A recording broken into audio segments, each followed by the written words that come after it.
ঘর কলির কারবার, মেয়েদের জামাতে কলার, পুরুষের গলে দেখি হার। দেখো ভাইয়া কি চাইয়া দেখায় কি সুন্দর, এ তো ঘর কলির কারবার। মেয়ে এখন হইল পুরুষ, হাতে লয় না চুরি, গায়ে তাদের নাই ব্লাউজ, পরতে চায় না শাড়ি। মেয়ে এখন হইল পুরুষ, হাতে লয় না চুরি, গায়ে তাদের নাই ব্লাউজ, পরতে চায় না শাড়ি। দেখো বোরখা পরিয়া সাইনবোর্ড দেয় উল্টিয়া, ফেস কাটিং দেখাইয়া বোরখার কি দরকার, এ তো ঘর কলির কারবার। 16 গিরা কাপড় লাগে ব্লাউজও ভাই, 10 গিরা বানাইলে দাদা কেমনে দেখা যায়। 16 গিরা কাপড় লাগে ব্লাউজও ভাই, 10 গিরা বানাইলে দাদা কেমনে দেখা যায়। যেন বোয়াল মাছের পেটি, যেন বোয়াল মাছের পেটি, করে ঝিকিমিকি, বুড়ারা সব দেখলে করে রে হায় হায়। এ তো ঘর কলির কারবার, মেয়েদের জামাতে কলার, পুরুষের গলে দেখি হার। দেখো ভাইয়া কি চাইয়া দেখায় কি সুন্দর, এ তো ঘর কলির কারবার। প্রিয় দর্শক, এই মুহূর্তে আমাদের সমাজের বাস্তব চিত্র।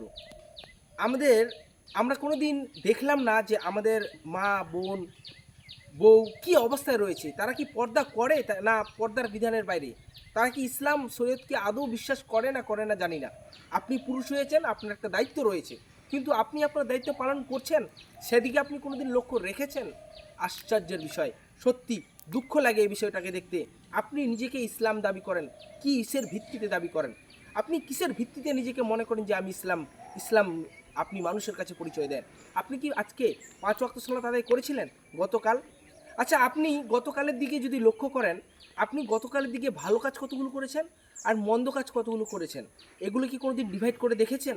এবং কি সেটা কি লক্ষ্য করেছেন যে মন্দ কাজগুলো করেছিলেন সেটা কি আদৌ ইসলামিক শরীয়তের ভিতরে পড়ে না খারাপের ভিতরে পড়ে?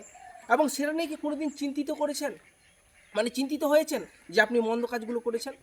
এমনকি সেই বিষয়গুলোকে নিয়ে আপনি যদি একটু ভাবনা চিন্তা করতেন বা বিষয়গুলোকে নিয়ে একটু বোঝা করার চেষ্টা করতেন, আপনি যদি মসজিদে গিয়ে 5 ওয়াক্ত সলাত আদায় করার সাথে সাথে আল্লাহকে বলতেন, হে আল্লাহ, কালকের দিনটাতে আমি যেই মন্দ কাজগুলো করেছি, যেই খারাপ কাজগুলো করেছি, তার জন্য আমাকে মাফ করো। আপনি কি কোনোদিন করেছেন? আপনি করেননি। এটা থেকে বোঝা যায় আপনার রূপ কেমন, আপনার চরিত্র কেমন, আপনার ব্যবহার কেমন। প্রিয় দর্শক, আমি আপনার ক্ষুদ্র মস্তিষ্ক দিয়ে এটা বোঝানোর চেষ্টা করলাম যে আপনি যদি দায়িত্ববোধ, আপনি যে পুরুষ হলে আপনার একটা দায়িত্ব রয়েছে, আপনি পিতা হলে আপনার একটা দায়িত্ব রয়েছে, আপনি ছেলে হলে আপনার দায়িত্ব রয়েছে, সেটা ইসলামিক বিধান অনুযায়ী আপনাকে সেই দায়িত্ব পালন করতেই হবে, এটা জরুরি। আর আপনি যদি মনে করেন যে আমি দায়িত্ব পালন করব না, তাহলে আপনি পরকালের জন্য রেডি থাকেন জাহান্নামে যাওয়ার জন্য। আশা করি আমি বোঝাতে পেরেছি। আসসালামু আলাইকুম আর রহমতুল্লাহি আবার কারণ যা